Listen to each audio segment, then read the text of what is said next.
자, 여러분 반갑습니다. 한 차례 사실 영상을 찍었다가 지금 다시 찍고 있는 건데, 왜냐면 제가 너무 진지하게 얘기했던 것 같아요. 그래서 좀 정리해서 다시 한번 이야기해 보겠습니다. 여러분, 지금 금리를 인하했죠. 그리고 나서 오늘 환율이 오르기 시작했습니다. 좀 큰 폭으로 지금 상승하고 있어요. 0.68%. 미친 거죠, 사실은. 저도 금리를 내려야 된다는 입장이었어요. 근데 그건 어디까지나 환율이 어느 정도 좀 떨어질 때를 말씀드렸던 겁니다. 환율이 좀 떨어진 상태에서는 내수 시장이 또 문제잖아요. 아무래도 금리가 높으면 이자 지출이 크잖아요. 그래서 이런 부분을 빨리 잡기 위해서 금리를 내려야 되는데, 한국은행에서 금리를 내렸었어요. 근데 문제가 뭐냐면 은행들은 대출 금리를 덜 내려준 거야. 이거 심각하죠. 내수를 살리려고 금리를 내렸는데, 은행 입장에서는 예대 마진을 이제 최대화시키려고 예금 금리는 잽싸게 내리고 대출 금리는 안 내리게 된 거예요. 마치 주유소처럼. 그래서 이런 부분을 정부가 확실하게 나서서 조율을 해야 된다라고 저는 보거든요. 정부가 시장 경제에 개입하는 건 좋은 게 아니죠. 그런데 지금 서민들이 다 고통을 받고 있잖아요. 은행은 앉아서 그냥 돈 버는 거잖아요. 은행에 한 게 뭐가 있어요?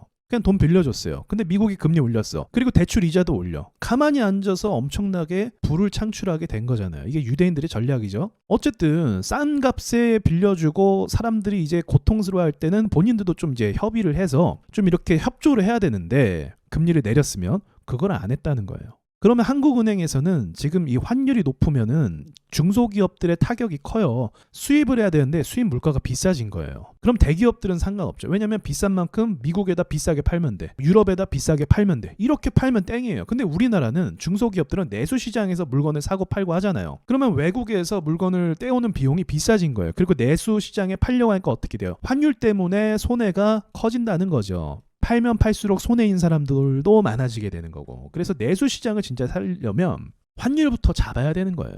그래야 수입 물가가 낮아지지. 그렇죠? 아주 기본적인 거죠. 근데 놀랍게도 충격적이게도 이번에 금리 내렸다니까요. 이전엔 금리 내린 게 맞아요. 근데 지금은 아니라니까요. 당연히 환율을 잡으려면 금리를 올리거나 또는 동결해야겠죠. 올리는 건 좀 힘들 수도 있겠죠. 그러나 동결을 해야 된다라는 건 아마 기본적으로 많은 사람이 생각하는 부분이에요. 근데 그걸 안 하고 인하를 해버린 거예요. 이 인하를 통해서 결과가 좋으면 좋겠지만, 보통의 상식으로는 이제 환율이 불안해지는 상황이 만들어지는 거죠. 수입해서 물건을 만드는 내수 기업들은 더 힘들어지겠다고 볼 수가 있는 거예요. 그리고 또 문제가 뭐냐면, 어쨌든 금리를 내리게 되면 부동산 시장을 살릴 수 있다는 이유가 또 생기기도 합니다. 여러분, 지금 부동산 시장 굉장히 심각한 거 아시죠? 금리를 내리니까 이제서야 이제 은행들이 이렇게 대출 금리를 인하하겠다, 이런 기사가 나오고 있어요. 그리고 이런 이야기까지 돌고 있죠. 지방의 악성 미분양 아파트를 LH가 직접 매입하겠다, 이걸 검토 중에 있거든요, 지금.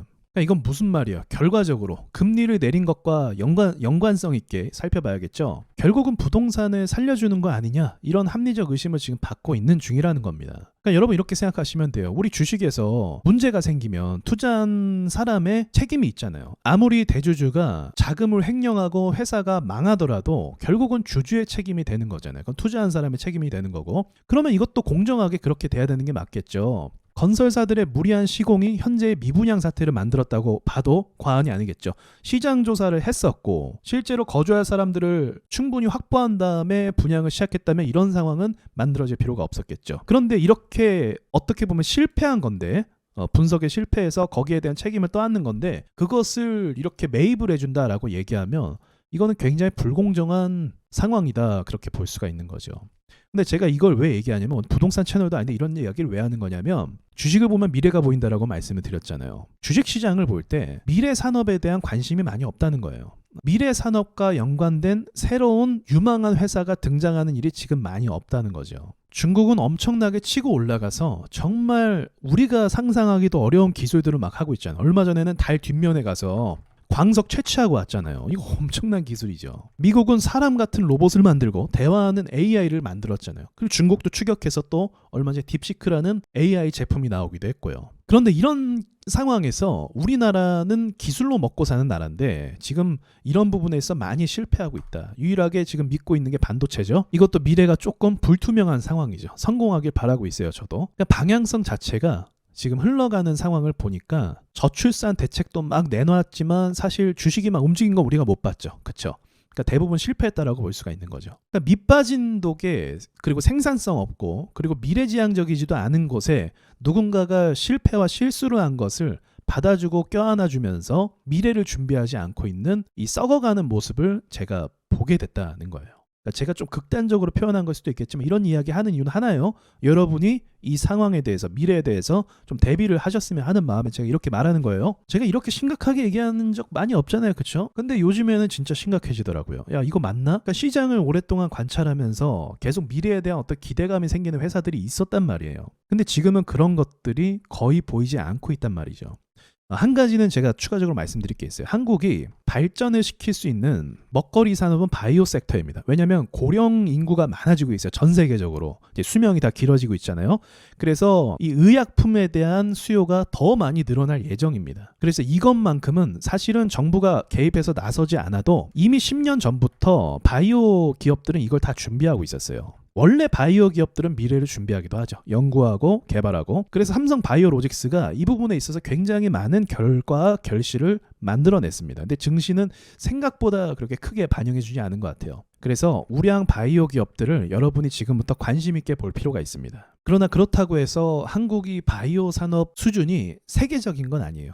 유럽이나 미국 따라가려면 멀었습니다. 그리고 중국 역시도 이쪽에 있어서 굉장히 발전 속도가 빠른 상황이고요. 그러니까 AI 로봇은 좀 많이 늦었어요. 뒤처진 상황인데 바이오 같은 경우는 이미 예전부터 우리나라 기업들이 굉장히 공격적으로 투자해서 이제 결실이 많이 나오고 있는 상황이에요. 그러니까 임상시험을 통과하기 위해서 미국에다가 회사를 설립하기도 하고 또 우량 바이오 기업들과 제휴를 맺기도 하고 업무 협약이라든지 이런 것들을 적극적으로 하면서 이제 좋은 결실이 나오고 있거든요. 그러니까 이 부분이 우리가 앞으로 투자할 때 좀 지켜봐야 될 방향이라고 저는 생각을 합니다. 그러니까 이렇게 간단하게 보시면 돼요. 우리나라가 지금 돈이 많아서 뭐 이런 것도 매입해준다 이런 얘기가 나오는 거예요. 돈이 없으면 이런 얘기도 못 하겠죠. 근데 이 돈이라는 게 더 미래를 봤을 때는 계속적인 새로운 산업을 통해서 성장했을 때 이 곳간이 채워지는 거거든요. 근데 그게 더 우선이라고 저는 보는데 남이 투자해서 실패한 걸 정부에서 매입하겠다 뭐 이런 이야기는 결코 좋은 얘기가 아니라는 거. 이게 우리나라의 미래를 그린다라고 저는 생각하는 거. 지금 제가 어지간하면 이런 이야기도 잘 안 하는데 금리 인하를 했기 때문에 제가 더 그런 말씀을 드리는 거예요. 자, 그럼 여러분 말이 길어졌는데 여기까지만 말씀드리고 마치도록 하겠습니다.